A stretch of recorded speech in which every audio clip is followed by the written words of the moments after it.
नरेंद्र मोदी जी से उस व्यक्ति को क्या दिक्कत हो गई जो विदेश में बैठा हुआ है? उसको दिक्कत है कि आज दुनिया का दरोगा मैं हूँ। अब नरेंद्र मोदी प्रधानमंत्री बनेगा, दुनिया का नेता रहेंगे, तो नरेंद्र मोदी के अनुसार दुनिया चलेगी। बेनी प्रसाद वर्मा जी फैक्ट्री का वो शिलान्यास करके गए थे, फैक्ट्रियाँ चली कहाँ गई, तो जनता वहाँ कह रही थी कि आमे तो उनसे श्रेया जी से पूछेंगे कि ये फैक्ट्रियाँ गई कहाँ, आपके बाबा जी यहाँ शिलान्यास करके तो फैक्ट्रियाँ गई कहाँ, तो उसका वो जवाब दे ही नहीं पा रही हैं। क्या विकास वो करेंगे गोंडा का, वो भाग के यहाँ चली जाएंगी। विकास को लेकर श्रेया वर्मा जी कहीं विकास नहीं नजर आ रहा है। ये जिस बिरादरी के चक्कर में है, ये 20 तारीख को जब मतदान होगा तो इनको खुद पता लग जाएगा कि ये घाघरा पार खुद चले जाएंगे। कोई आदमी इनको बिरादरी के नाम पे वोट देने वाला नहीं है। बिरादरी की गलतफहमी में यहाँ से लड़ने आए। उत्तर प्रदेश की 80 की 80 सीट भारतीय जनता पार्टी जीतेगी। अब की बार फिर वो मुंह की खाएंगे, हार के जाएंगे, दोबारा कोई गोंडा वापस नहीं आएगा। ये चारागाह नहीं है कि यहाँ के लोग चढ़ करके और चले जाएं। अगर उन्होंने इतना विकास किया था तो 2014 में क्यों हराया था? उनको जिताना चाहिए। दो ऐसे मुद्दे हैं जो इस बात को प्रमाणित करते हैं कि विदेशी शक्तियां भारत में सक्रिय रहकर और इस चुनाव को प्रभावित करना चाहती हैं। सड़कों की बात कर रहे थे कि जिन सड़कों पर लोग चल रहे हैं वो तो कहती हैं कि कहीं नल पर पानी पी लीजिए, कहीं आप सड़कों पर चलिए, सब उन्हीं का काम है। जिनको झूठ बोलना हो तो झूठ बोले। भाजपा का काम अपना काम दिखाना चाह रही है। भाजपा काम अपना तो दिखाना ही चाह रही है ना कि भाजपा। गोंडा के धानेपुर बाजार में कीर्तिवर्धन सिंह और राजा भैया जो भारतीय जनता पार्टी के प्रत्याशी और सांसद हैं, उनके समर्थन में एक जनसभा का आयोजन किया गया था। और जनसभा में जो मुख्य अतिथि थे किसान मोर्चा के प्रदेश अध्यक्ष तामेश्वर सिंह जी थे। तामेश्वर सिंह जी मौजूद हैं। इसके अलावा क्षेत्रीय विधायक विनय कुमार द्विवेदी जी मौजूद हैं। जिला अध्यक्ष अमर किशोर जी हैं। इसके अलावा किसान मोर्चा के जिला अध्यक्ष विद्याभूषण द्विवेदी जी, तमाम भाजपा के सारे कार्यकर्ता हैं। इनसे हम बातचीत करेंगे कि हम लोग चुनाव में इस बार किसका माहौल देख रहे हैं। तामेश्वर जी, सबसे पहले तो आपका गोंडा में बहुत बहुत स्वागत है। धन्यवाद। अभी आप मंच से कह रहे थे कि कुछ विदेशी शक्तियां लगी हुई हैं, क्या है विदेशी मामला? देखिए, अभी अखबारों में बयान छपा था। अमेरिका का उद्योगपति है जॉर्ज जोसेफ, उसने सार्वजनिक रूप से घोषणा किया है $1 मिलियन मैं भारत में इसलिए खर्च करूंगा कि नरेंद्र मोदी की सरकार न बनने पावे। तथा अभी कुछ पत्रकार चीन से फंडिंग प्राप्त करके इस देश में दुष्प्रचार करने का अभियान चलाए थे, वो गिरफ्तार हुए और जेल गए हैं। यह दो ऐसे मुद्दे हैं जो इस बात को प्रमाणित करते हैं कि विदेशी शक्तियां भारत में सक्रिय रहकर और इस चुनाव को प्रभावित करना चाहती हैं। तो मतलब नरेंद्र मोदी जी से उस व्यक्ति को क्या दिक्कत हो गई जो विदेश में बैठा हुआ है? उसको दिक्कत है कि आज दुनिया का दरोगा मैं हूँ। अब नरेंद्र मोदी प्रधानमंत्री बनेगा, दुनिया का नेता रहेंगे, तो नरेंद्र मोदी के अनुसार दुनिया चलेगी। यह उसको परेशानी है। अच्छा, वो दरोगा बना रहना चाहता है। हाँ। आप चुनाव में पूरे प्रदेश में चल रहे हैं, क्या माहौल नजर आ रहा है आपको? देखिए, उत्तर प्रदेश की 80 की 80 सीट भारतीय जनता पार्टी जीतेगी। मैं अब तक 23 लोकसभा क्षेत्रों का प्रवास पूरा किया हूँ। ये 24वां है। अभी शाम को जाऊँगा बाराबंकी, तो 25 हो जाएगा। जहाँ जहाँ मैं गया हूँ, किसानों का उत्साह, आम नागरिकों का उत्साह और आम मतदाताओं का उत्साह भारतीय जनता पार्टी के पक्ष में है। भारतीय जनता पार्टी के पक्ष में आपको माहौल लग रहा है, लेकिन अखिलेश यादव पीडीए का सहारा ले रहे हैं। और कल आपके डिप्टी सीएम जी आए थे तो उन्होंने पीडीए का एक अलग फार्मूला बता दिया था, परिवार डेवलपमेंट अथॉरिटी। अखिलेश कह रहे हैं कि पिछड़ा दलित अल्पसंख्यक, क्या फार्मूला काम नहीं करेगा? एकदम बिल्कुल काम नहीं करेगा, इसलिए कि सारे पिछड़ों का समर्थन, सभी आदिवासियों का समर्थन, सभी जो अनुसूचित वर्ग के लोग, उनका समर्थन भारतीय जनता पार्टी को है। और इस बात को मैं दावे के साथ इसलिए कह रहा हूँ कि 2014 का चुनाव, 2017 का चुनाव, 2019 का चुनाव, 2022 के चुनाव, ये चारों का चारों चुनाव इन्हीं वर्ग के समर्थन के कारण भारतीय जनता पार्टी जीती है। और इसी के समर्थन के कारण पुनः हम इस चुनाव जीतने जा रहे हैं। आप लोगों का नारा है 400 पार, अखिलेश यादव कह रहे हैं 400 पार नहीं 400 हार है। अखिलेश यादव को तो कुछ कहते रहना चाहिए, यही कहकर वो 4 जून तक अपनी सपने को पूरा करते रहें, इससे अधिक नहीं कुछ कह सकता हूँ। अच्छा, गोंडा में 2 सीटें हैं, कैसरगंज और गोंडा सीट है। कितना आश्वस्त हैं इन दोनों सीटों को लेकर? क्योंकि कैसरगंज में आपने प्रत्याशी 5 लाख से अधिक मतों से जीतेंगे। कैसरगंज में प्रत्याशी आप लोगों ने देर में दिया। जी, हम करें दोनों सीटें हम लोग 5 लाख से अधिक वोटों से जीतेंगे। कोई चुनौती नहीं मानी। विद्याभूषण जी हैं, विद्याभूषण जी क्या कहेंगे, कैसी व्यवस्था आज आप लोगों ने की थी यहाँ पर? आज मेहनोन विधानसभा में एक किसान अन्नदाता सम्मेलन किसान मोर्चा द्वारा आयोजित किया गया, जिसमें माननीय मुख्य अतिथि अध्यक्ष जी थे। पूरे विधानसभा से किसान आए और हुजूम था आज किसानों का, वो आप लोगों ने देखा है। जो उत्साह किसानों का आज भारतीय जनता पार्टी के प्रति है, इससे आज ही ऐलान हो गया कि गोंडा लोकसभा हम 5 लाख के पार और कैसरगंज लोकसभा भी 5 लाख के पार हम जाएंगे।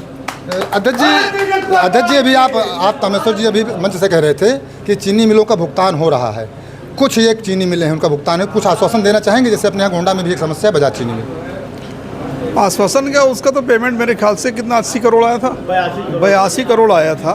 जो कुछ अब छोटे मोटे बकाये रह गए हैं उसका भी पेमेंट हो जाएगा। मंच से भी आप कुछ शिलान्यास की बात कर रहे थे, क्या कुछ कह रहे थे? कोई बाहरी लोग आ गए हैं जिले में?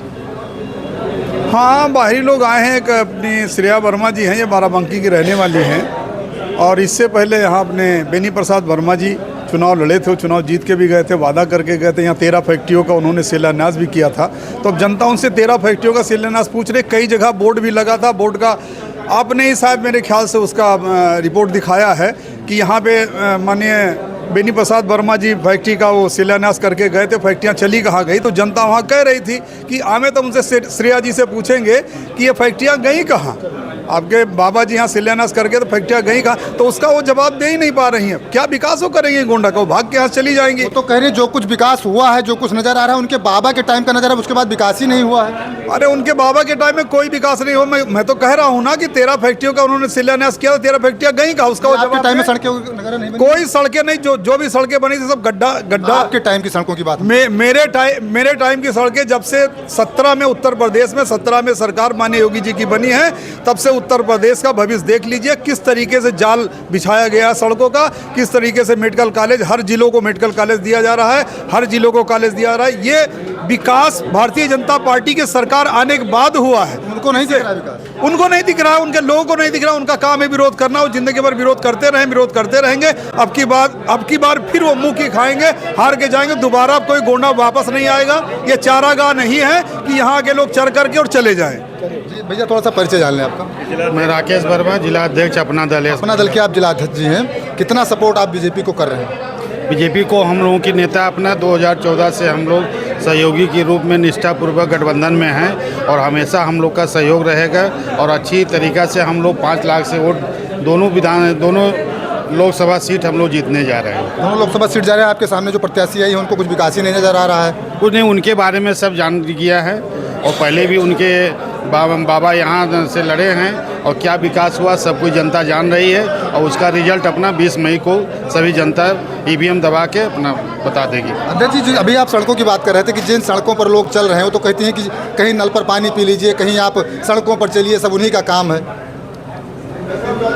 जिनको झूठ बोलना हो तो झूठ बोले। भाजपा का काम अपना काम दिखाना चाह रही है। भाजपा काम अपना तो दिखाना ही चाह रही है ना कि भाजपा ने जो किया। कब आप स्वयं मेहनोन विधानसभा में हैं, गली कूचे में जाइए, गांव-गांव जाइए, विनय द्विवेदी जी के विकास को देखिए। अभी आप यहां से और बग्गी रोड से गांव के अंदर जाइए, हर गांव की सड़क बन गई है, बिजली पहुंच गया है, अनाज मिल रहा है, आयुष्मान कार्ड मिल रहा है, पेंशन मिल रहा है, वृद्धा पेंशन मिल रहा है, किसान सम्मान निधि मिल रहा है। किसान, आम आदमी, नौजवान सब बिल्कुल खुश है। राजा भैया के नेतृत्व में, विनय द्विवेदी जी के नेतृत्व में मेहनोन 1 लाख के पार जाएगा। मेहनोन 1 लाख से पार जाएगा। विधायक जी आप कई मंचों पर हम देख चुके हैं, जब भी बात आती कहते हैं कि जीतेंगे तो सब सीटें, लेकिन मेहनोन से इतिहास रचेंगे। बिल्कुल इतिहास राजा भैया पूरे लोकसभा में इस बार पुराना रिकॉर्ड अपना तोड़ने वाले हैं। किस विश्वास से विधायक जी कह रहे हैं? जनता का विश्वास है और ये मोदी जी सबके दिल में बसे हैं और जनता का आशीर्वाद मोदी जी के साथ है, योगी जी के साथ है। विकास को लेकर श्रेया वर्मा जी कह रही विकास नहीं नजर आ रहा है। मैं एक छोटी बात बताऊं आपसे। जब माननीय बेनी बाबू जी इस्पात मंत्री थे, गोंडा से लोकसभा सांसद थे, बालपुर गोंडा लखनऊ रोड पे बालपुर पे पुल टूटा और वो इस्पात मंत्री थे। 2.5 साल तक रास्ता बंद था। लखनऊ जाने वालों को, गोंडा से लखनऊ जाने वालों को या तो अयोध्या घूम के जाते थे या तो बहराइच घूम के जाते थे। तो उनका यही विकास था और उनका विकास जैसे हमारे जिला अध्यक्ष जी ने कहा कि 13 फैक्ट्रियों का उन्होंने शिलान्यास किया और वो ज़मीन पे दिखाई नहीं पड़ती है, तो कहाँ गया उनका विकास? ये जब वो आई थी नामांकन करने, पत्रकारों ने कहा उनसे कि गोंडा में आपको विकास नजर आ रहा है, उन्होंने कहा जो कुछ भी दिख रहा है उन्हीं के टाइम का, उसके बाद ये ठीक है, विकास उन्होंने बहुत किया, बेनी बाबू ने बहुत किया। 2009 में गोंडा की जनता ने सांसद बनाया, 2014 में क्यों हरा दिया गोंडा की जनता ने? अगर उन्होंने इतना विकास किया था तो 2014 में क्यों हराया था? उनको जिताना चाहिए। तो उनके वो खोखले वादे हैं और ये गोंडा को उन्होंने चारागाह समझ के रखा है कि जब इच्छा हो यहाँ पे आओ, चर के चले जाओ। लेकिन गोंडा की जनता इस बार सजग है, वो अपना खेत रखा रही है कि हम किसी बाहरी को चरने नहीं देंगे। गोंडा की जनता बहुत होशियार है, बहुत समझदार है। बेनी बाबू को जिताया भी और हराया भी, और इस बार भी हम लोग समाजवादी पार्टी से वो आई हैं, उनको भी हम लोग हरा के भेजेंगे। राकेश वर्मा जी शायद विधानसभा चुनाव लड़े थे बाराबंकी में।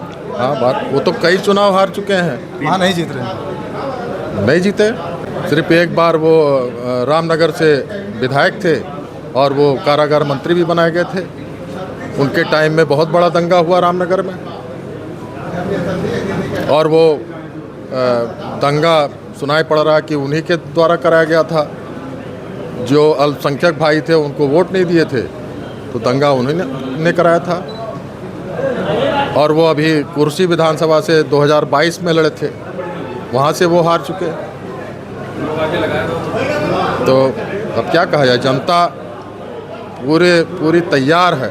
गोंडा की दोनों सीटें इस बार हम लोग भारतीय जनता पार्टी को जिता के यहाँ पे देंगे, और आदरणीय मोदी जी को तीसरी बार प्रधानमंत्री हम लोग बनाएंगे। तीसरी बार प्रधानमंत्री बनाएंगे। दादा थोड़ा सा परिचय जान लें आपका। मैं भैया किसान मोर्चा का जिला मंत्री हूँ, नाम है बिंदेश्वरी वर्मा। जिस ओबीसी की बात वो करते हैं, मुख्य रूप से कुर्मी बिरादरी संगठित तरीके से अपना दल, भारतीय सोशल देव पार्टी, निषाद पार्टी के सारे संगठित कार्यकर्ता मिल करके बीजेपी सरकार के साथ हैं।